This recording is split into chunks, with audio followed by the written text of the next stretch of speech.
Assalamualaikum warahmatullahi wabarakatuh. Alhamdulillahi wa kafa wa salamun ala ibadihi alladhina istafa ma ba'd. Subhanaka la ilma lana illa ma 'allamtana innaka antal alimul hakim.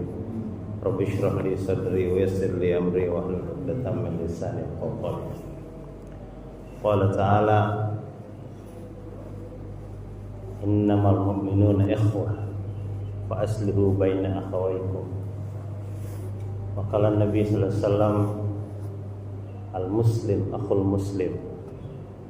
Wa qala aidan tabassumuka fi wajhi akhika laka sadaqah. Atau kama qala sallallahu alaihi wasallam. Pak Imam DKM dan seluruh jamaah Masjid Al-Muhajirin Tanah Sereal yang dirahmati Allah Ta'ala, bersyukur kita kepada Allah, dibangunkan Allah Ta'ala, kemudian diberi kekuatan untuk melangkah ke rumah Allah Ta'ala. Banyak juga orang dibangunkan tapi tidak diberi kekuatan untuk menyambut seruan Allah Subhanahu Wa Ta'ala, melaksanakan sholat subuh secara berjamaah. Ini nikmat yang besar. Hadirin yang mulia, tahun lalu, tahun sebelumnya 2023, saya bersama Pak Yusuf ini, kemarin beliau ada di sini. Bersama beliau kami di Maroko, di Afrika Utara. Di sana ada musyawarah Eropa. Musyawarah Eropa dilaksanakan di Afrika. Kenapa dilaksanakan di Afrika? Karena di Eropa tidak bisa orang Islam berkumpul banyak-banyak. Hadir tuh 72 negara, termasuk dari Afrika dan sebagian negara dari Asia, dari Eropa, dari Australia.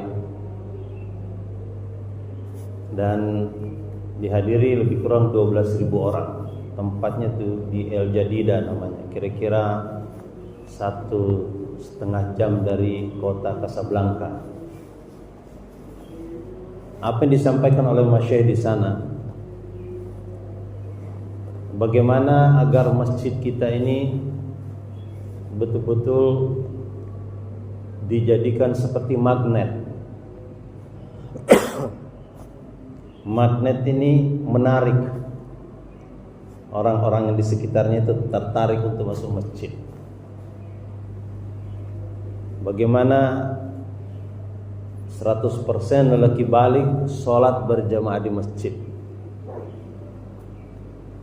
Jangan ada satupun orang yang mendengarkan suara azan tapi tidak datang ke masjid. Maka pengurus masjid punya tanggung jawab besar bagaimana membangun satu sistem, satu amal sehingga orang itu mau berhenti dari seluruh aktivitasnya, kemudian berjalan menuju masjid ketika azan sudah dikumandangkan.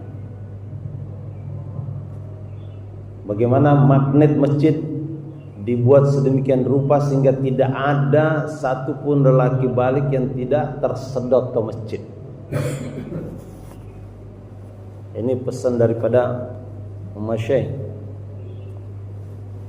Bagaimana masjid menjadi magnet? Sebagaimana Masjid Nabawi, kata Maulana Ilyas rahmatullahi alaih, seluruh masjid di dunia ini itu adalah anak-anak dari Masjid Nabawi. Karena itu anak-anak harus ikut kepada ibunya, ikut kepada induknya. Apa amalan yang ada di pusat sana, di induknya sana, itu amalan yang harus ada di masjid-masjid kita. Hadirin yang mulia, di Masjid Nabi amalan begitu kuat sehingga orang-orang yang pernah datang ke sana rindu, kepingin kembali lagi ke sana. Saya ingin tanya Bapak yang sudah pernah haji, sudah pergi umroh, kira-kira ada rasa kangen gak pingin balik lagi ke sana? Benar apa betul, Pak? Rindu kepingin balik lagi ke sana. Jadi masjid itu seperti magnet, menyedot orang. Bagaimana masjid bisa menjadi magnet? Ini yang paling simpel sekarang ini adalah masjid itu meniru masjid Nabi, di sana ada makanan.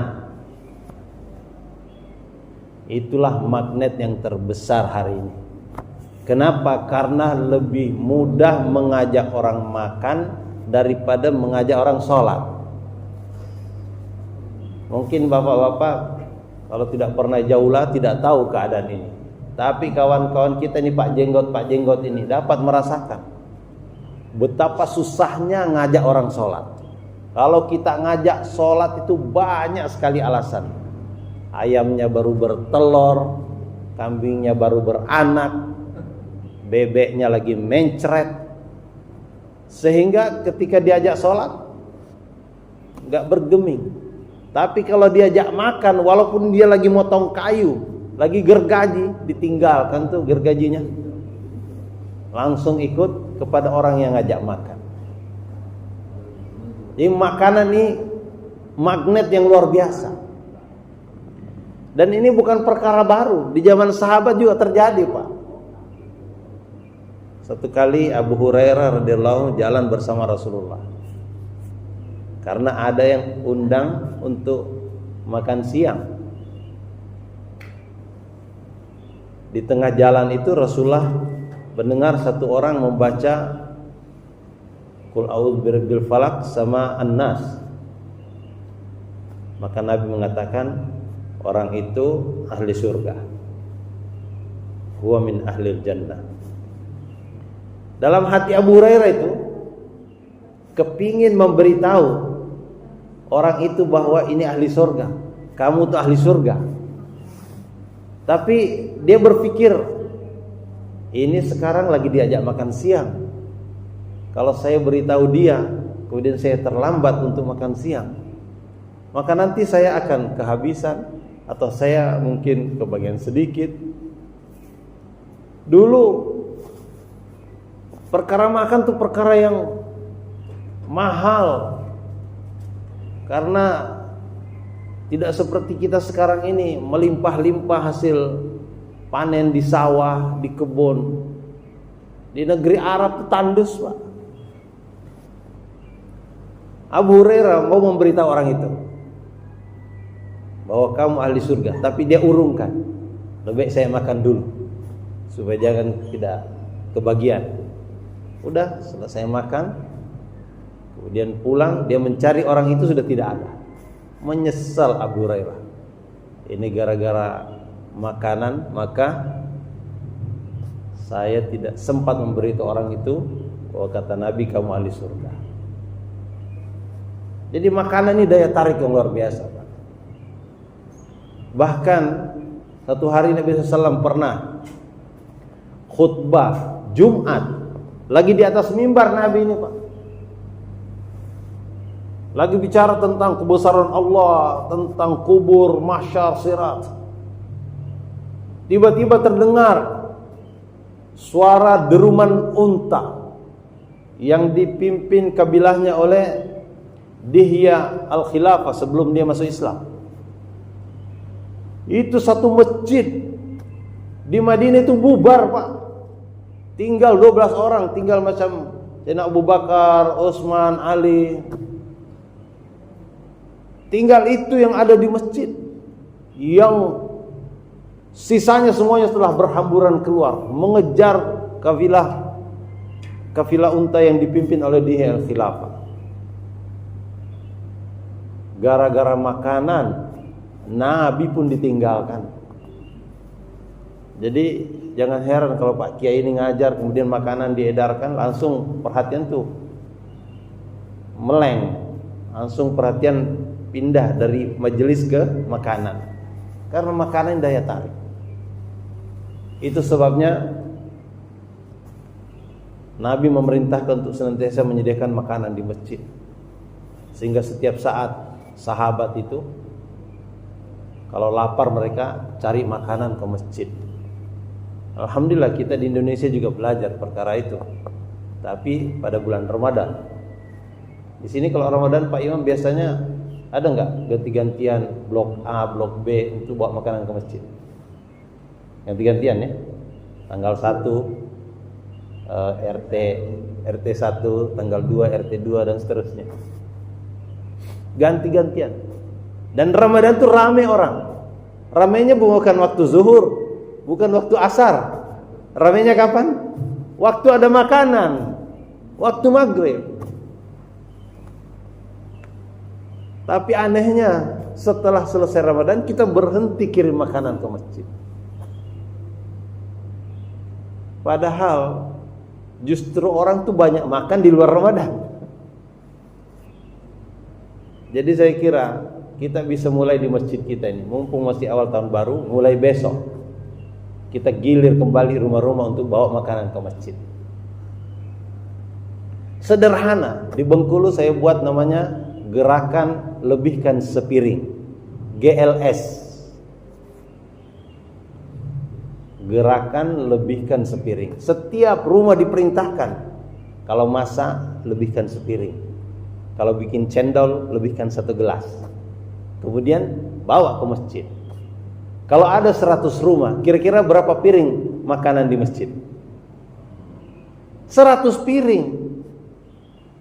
Kalau 100 piring ada di masjid, maka anak-anak akan senang berada di masjid. Orang muda senang berada di masjid. Orang tua senang berada di masjid. Kalau orang sudah berada di masjid, semua program masjid jadi mudah dikerjakan. Mau musyawarah ada orang, mau taklim ada orang, mau khususi ada orang, mau usuli ada orang, mau tashkili ada orang. Semua kerja-kerja masjid jadi mudah dikerjakan kalau sudah ada orang. Hari ini Masya Allah, kita bersyukur masjid kita ini makmur jemaahnya. Saya sering ketemu masjid lebih banyak tiangnya daripada orang sholatnya. 20 tahun terakhir ini alhamdulillah Allah hantarkan saya lebih kurang 20 negara, 1.500 masjid. Saya bisa mengetahui mana-mana masjid yang pengurusnya itu pemurah, mana-mana masjid yang pengurusnya itu pelit. Rata-rata masjid yang lebih banyak tiangnya daripada orang sholatnya, pengurusnya itu pelit.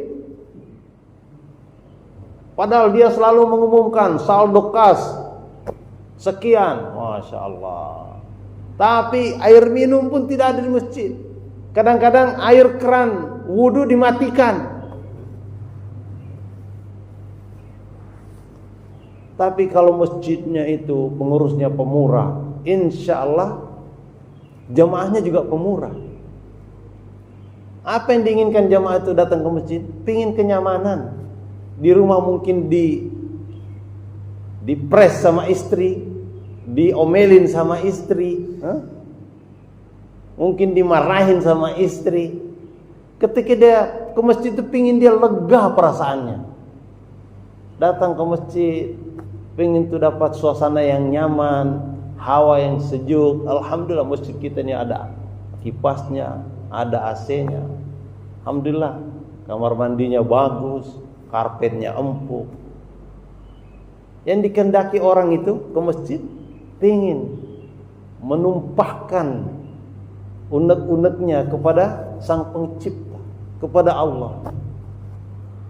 Kalau orang masuk masjid, dia haus, tersedia minuman, alhamdulillah dia akan senang. Dia lapar, tersedia makanan, dia akan senang. Dia sakit, ada obat, dia akan senang. Insya Allah kalau dia dagang di pasar ada untungnya ditaruh di masjid. Kalau dia tani di kebun, dia dapat untungnya taruh di masjid. Kalau dia jadi pejabat, dia dapat gaji, itu gajinya sebagian ditaruh di masjid. Kenapa? Karena di masjid dia merasa terlayani dengan baik. Hari ini Orang merasa terlayani dengan baik ketika ke mall, ketika ke hotel. Dari tukang parkir sudah senyum, satpamnya senyum, resepsionisnya senyum, penjaga tokonya senyum, manajernya senyum, direkturnya senyum. Masya Allah. Mereka mempraktekkan hadis Nabi, tabassumuka fi wajhi akhika laka sadaqah. Senyummu kepada saudaramu sedekah. Ini dipraktekkan di mall, dipraktekkan di hotel. Sehingga orang senang datang ke sana. Kadang-kadang kita datang ke masjid, itu mulai dari satpamnya cemberut, tukang parkirnya cemberut, tukang pukul beduknya cemberut, imamnya cemberut, khotibnya cemberut, marbotnya cemberut. Kadang-kadang marbotnya matikan AC, matikan air. Bagaimana orang mau datang dengan senang ke masjid seperti ini? Untungnya Masjid Al-Muhajirin tidak termasuk di dalam golongan ini. Kita datang, masya Allah, bukan lagi senyum, disediakan lagi makanan di sini, disediakan lagi teh manis di sini. Baru duduk sebentar, air minum sudah keluar, masya Allah. Itu yang menyebabkan Masjid Al-Muhajirin ini jadi makmur.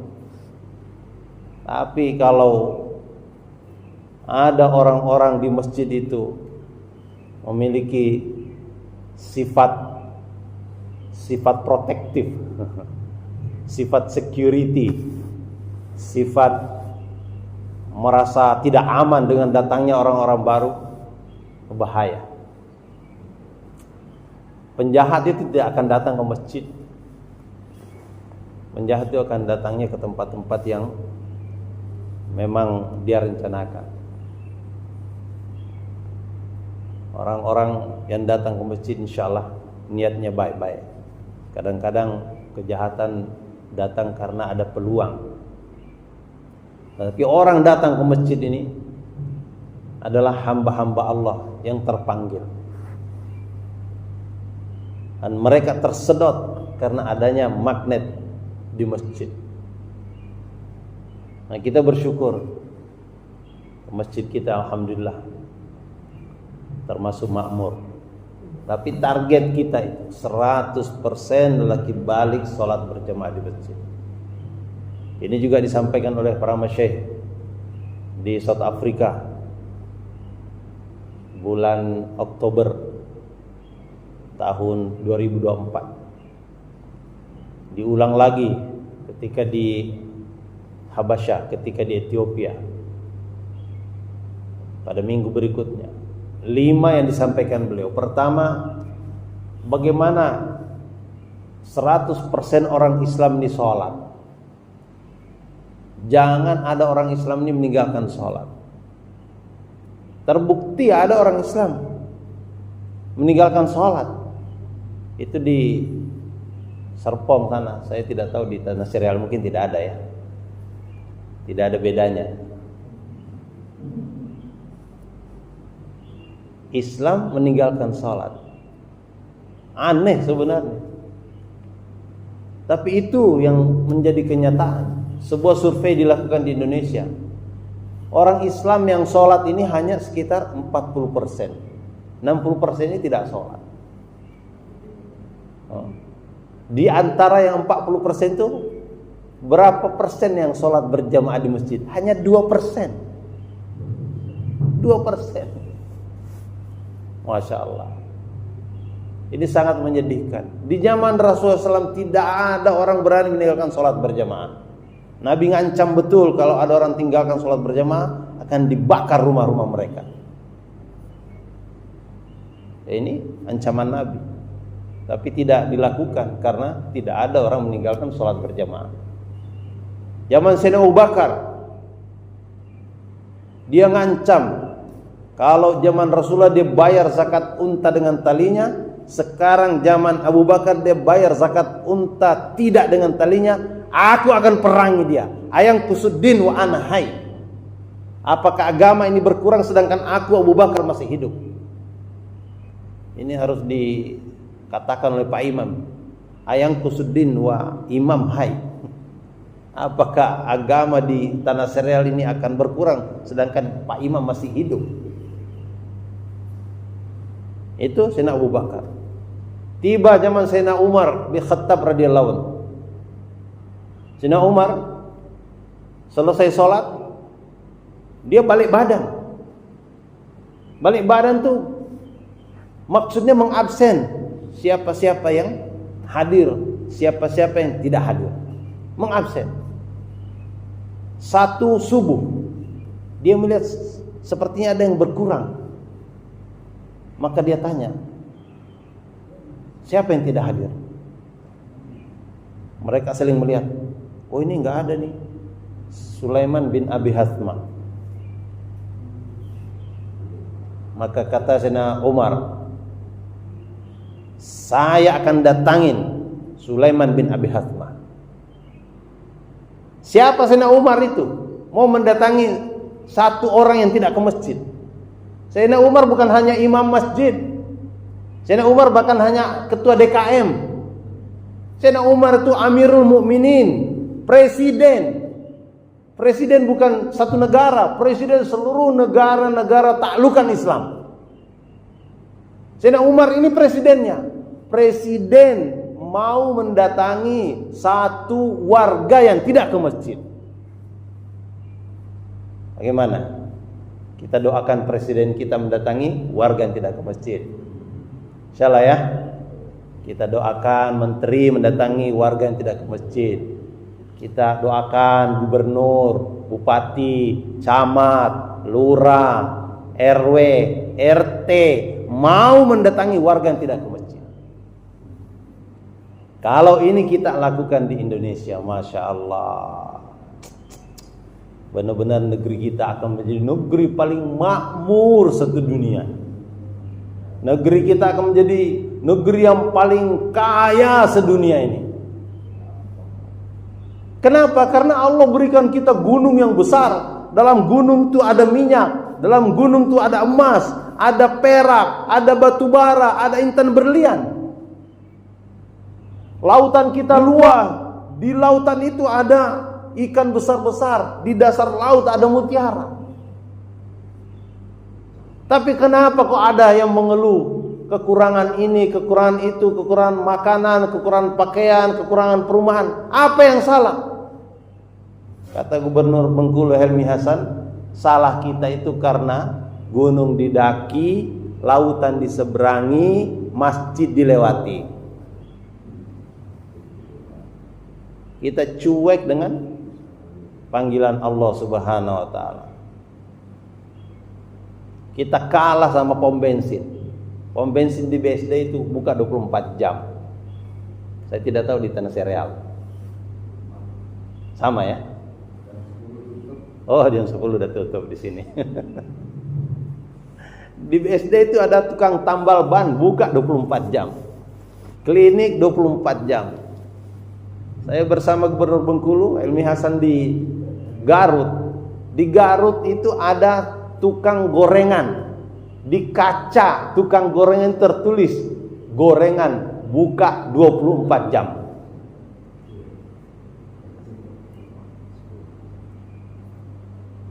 Nah, kita harus usaha nih membuka masjid kita 24 jam. Jangan ada rasa curiga dengan orang yang datang. Karena rasa curiga itu maka wajah kita jadi muram, jadi kusam.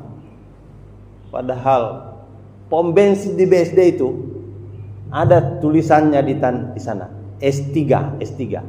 Senyum, salam, sapa. Pom bensin aja. Itu kampanyekan S3. Senyum, salam, sapa. Saya datang ke satu kantor Kemenak di Bengkulu. Di kantor Kemenak di Bengkulu itu, di Bengkulu Selatan, namanya Manna. Di kantornya ada bukan S3 tapi S5. Senyum, salam, sapa, sopan, santun. Kemenak itu. Tapi kalau ingin makmurkan masjid tidak cukup S3, tidak cukup S5. Minimal S9. Apa itu S9? Senyum, salam, sapa, sopan, santun, sediakan sarapan setiap subuh.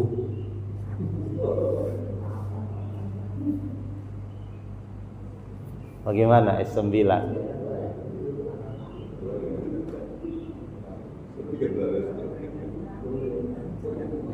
Mulai besok bawa singkong rebus di sini. Setiap hari Pak Imam siapkan singkong rebus di masjid.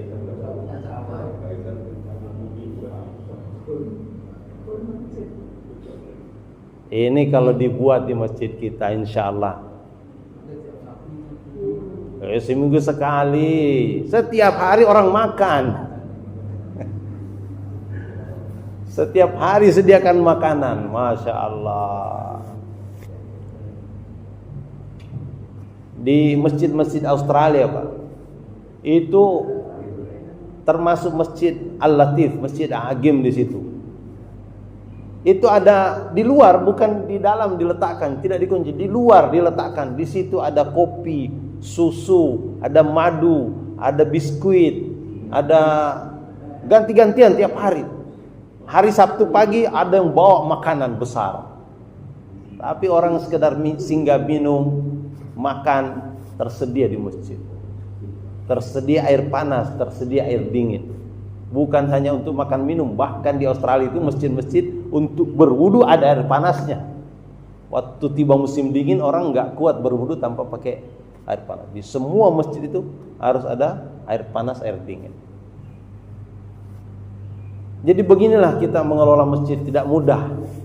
Tetapi kalau kita organize dengan baik, insya Allah orang mau.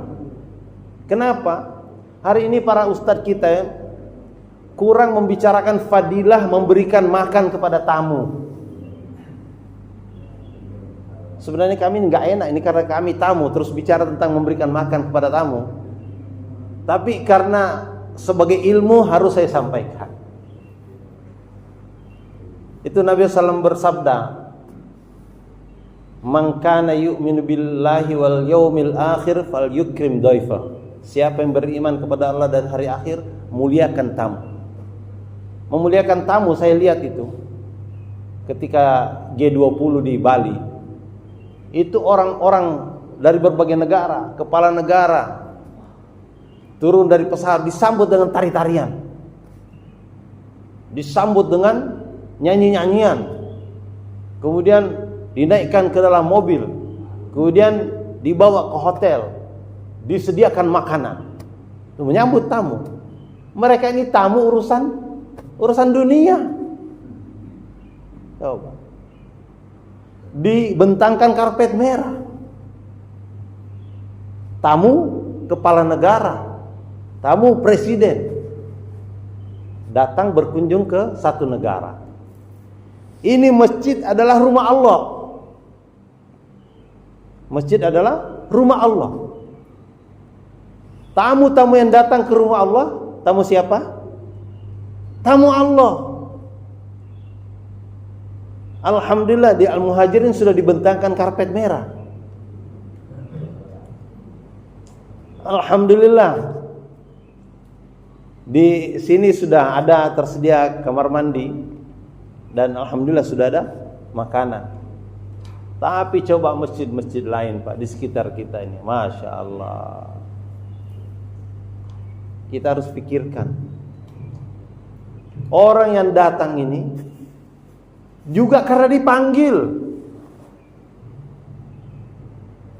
Jangan sampai kita salah manggil orang, kemudian ketika dia datang kita tidak sambut. Bagaimana itu perasaan kita?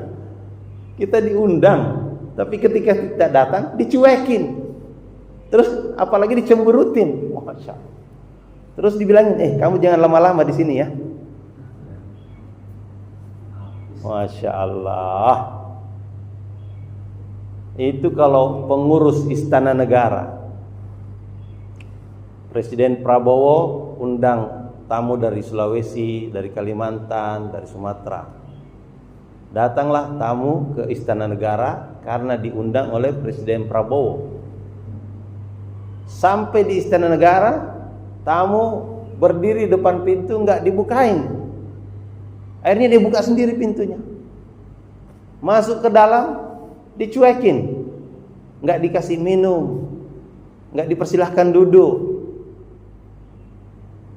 Kira-kira ini pengurus Istana Negara bakal diapain sama Presiden Prabowo? Saya panggil orang ini, tamu-tamu saya sudah datang. Kemudian ketika datang, kamu ini nggak bukain pintu, kamu nggak kasih duduk, kamu nggak kasih minum, nggak kasih makan. Bakal dipecat ini orang. Padahal menjadi pengurus Istana Negara itu gajinya besar. Dulu zaman Pak Jokowi saya dengar gajinya itu 98 juta. Gaji pengurus istana. Kira-kira pengurus masjid kira-kira berapa besar gajinya, Pak? Masya Allah. Nggak bisa dihitung. Dunia ini nggak bisa nampung gajinya pengurus masjid. Sejahtera orang yang mengurusi masjid itu. Kalau ngurusnya benar. Pengurus masjid mestinya sejahtera, mestinya kaya raya. Karena amalan di masjid itu amalan yang mendatangkan kesejahteraan. Dulu sebelum orang-orang di zaman Rasulullah ini sholat, Pak, miskin mereka. Miskin. Tapi ketika mereka diberitahu, wa fis samaa'i rizqukum wa ma tu'adun, di langit diletakkan rezeki kamu. Mereka sekarang diberitahu alamat rezeki itu adanya di langit. Maka tidak ada satupun orang yang meninggalkan sholat berjamaah. Kenapa? Karena sholat itu adalah tangga untuk naik ke langit, eskalator untuk naik ke langit, lift untuk naik ke langit, roket untuk naik ke langit. As-sholatu mi'rajul mu'minin. Sholat ini mi'rajnya orang beriman. Sehingga para sahabat tuh ketika azan sudah berkumandang, orang yang lagi nyangkul langsung lemparkan cangkulnya, berangkat ke masjid. Orang lagi dagang tinggalkan dagangannya, kadang-kadang nggak sempat ditutup, berangkat ke masjid. Berbondong-bondong mereka datang ke masjid. Sejahtera kehidupan mereka. Saya dengar zaman Sayyidina Umar itu, Pak Cecep sering sampaikan, datang kekayaan dari Rom dan Parsi sebesar 3 miliar dinar. Berapa itu 3 miliar dinar? 1 dinar itu uang emas, 4,25 gram emas. Kalau di tanah serial berapa harga emas, Pak? 1 jutaan. Kemarin di kitabisa.com saya ngaji di situ hari Jumat, itu harga emas lebih kurang 1 juta juga. Berarti sama harganya di tanah serial. Kita bulatkan 4 juta kali 3 miliar sama dengan 12.000 triliun. Bukan uang sedikit itu, Pak, uang 12.000 triliun. Saya dengar utang NKRI yang ditinggalkan presiden yang lama itu hanya 8.000 triliun. 8.000 triliun itu kalau pinjam uang sahabat masih sisa berapa? Masih sisa 4.000 triliun. Mereka punya 12.000, kita pinjam 8.000, masih sisa 4.000. Kaya raya sahabat, Pak. Padahal jumlah sahabat itu lebih kurang 124.000. Jadi kalau 12.000 triliun dibagi 124.000, setiap kepala itu dapat jatah 96,7 miliar. Bukan uang sedikit itu. 96,7 miliar. Bayi baru lahir nih, langsung kamu punya bujut tabungan 96,7 miliar. Engkongnya mau mati nih, engkong waris 96,7 miliar. Ini kalau Pak Imam tumpuk uang 100.000, 10 juta itu 1 senti tebalnya. 100 juta 10 senti. 1 miliar 1 meter. Kalau 96,7 miliar sama dengan 96,7 meter. Monas itu tingginya hanya 115 meter. Itu hampir sama tingginya dengan Monas. Setiap orang itu akan dapat jatah. Di zaman sahabat, padahal negeri mereka gersang, sejauh mata memandang pasir, batu, kering kerontang. Negeri kita ini subur, hijau royo-royo. Aneh kalau berhutang. Menteri Keuangan mengumumkan setiap satu kepala orang Indonesia nanggung utang negara 20 juta. Setiap orang nanggung utang. Masya Allah. Kalau kata Pak Profesor Mahfud MD, sebenarnya kalau dikelola dengan baik hasil tambang kita, tambang saja, bukan dari perdagangan, bukan dari perindustrian, tambang saja, maka setiap kepala orang Indonesia ini bisa dapat 20 juta per bulan kalau benar pengelolaannya. Hadirin yang mulia, maksudnya benar pengelolaan itu adalah orang-orangnya taat kepada Allah. Itulah pengelolaan yang benar. Zaman Rasulullah SAW itu, sahabat sebelum benar hidupnya sengsara juga mereka. Perang mereka, bunuh-bunuhan mereka, musuh-musuhan mereka, hina-dina. Mereka ini jahil, zamannya pun disebut zaman jahiliyah. Tapi ketika mereka menerima iman, mereka memakmurkan masjid, berubah kehidupan mereka. Nah, kita ini dianjurkan para masyayikh bagaimana agar makmurkan masjid supaya hidup kita ini sejahtera. Maksudnya itu bagaimana laki balik sholat berjamaah di masjid, dan bagaimana mereka keluar latihan untuk amalkan agama itu 4 bulan. Latihan itu 4 bulan saja. Ini latihan. Sebagaimana kita sekolah ini SD 6 tahun, SMP 3 tahun, SMA 3 tahun, kuliah 4 tahun, ada yang mungkin 5 tahun. Kita ini latihan untuk amalkan agama 4 bulan, Pak. Latihan agar bisa menghidupkan tadi masjid 24 jam. Dan kita minta ulama-ulama kita meluangkan waktunya ngajarkan agama di masjid setiap hari. Jangan taklimnya seminggu sekali, setiap hari. Amalan taklim ini amalan nomor 2 di Masjid Nabi. Zikir, sholat ini amalan nomor 3. Khidmat amalan nomor 4, yakni pelayanan kepada jamaah. Ada yang wafat dilayani, ada yang sakit dilayani, ada yang lapar kasih makan, ada yang haus kasih minum, ada yang sakit kasih obat. Ini khidmat, pelayanan. Tapi yang nomor 1 ini namanya dakwah. Inilah 4 amalan Masjid Nabi: dakwah, taklim, zikir ibadah, dan khidmat. Kalau ini ada di masjid kita, insya Allah, maka masjid kita akan menjadi lebih makmur lagi. Dan orang-orang yang wajahnya senantiasa cemberut, insya Allah nanti akan murah senyum. Kenapa murah senyum? Karena bahagia. Tanda-tanda orang bahagia itu senyum wajahnya. Tanda-tanda orang dikejar-kejar debt kolektor, kredit lagi jatuh, macet, usaha, itu wajahnya cemberut. Mungkin dimarahin sama mertua, istrinya minta cerai, itu wajahnya cemberut. Mobil mau ditarik, Masya Allah, itu wajahnya cemberut. Itu wajah malaikat penjaga neraka, wajah malaikat Malik, penuh penderitaan. Tapi orang yang selanjutnya datang ke masjid itu hatinya senang, bahagia, itu wajahnya senyum. Nabi katakan, man alifal masjid alifahullah. Siapa yang sayang kepada masjid, Allah akan sayang kepada kita. Maka hadirin yang mulia, insyaallah hari ini jamaah masih berada di sini sampai malam mungkin. Bapak yang ada waktu boleh menemani kami di masjid supaya kita bisa bincang-bincang lagi bagaimana cara makmurkan masjid.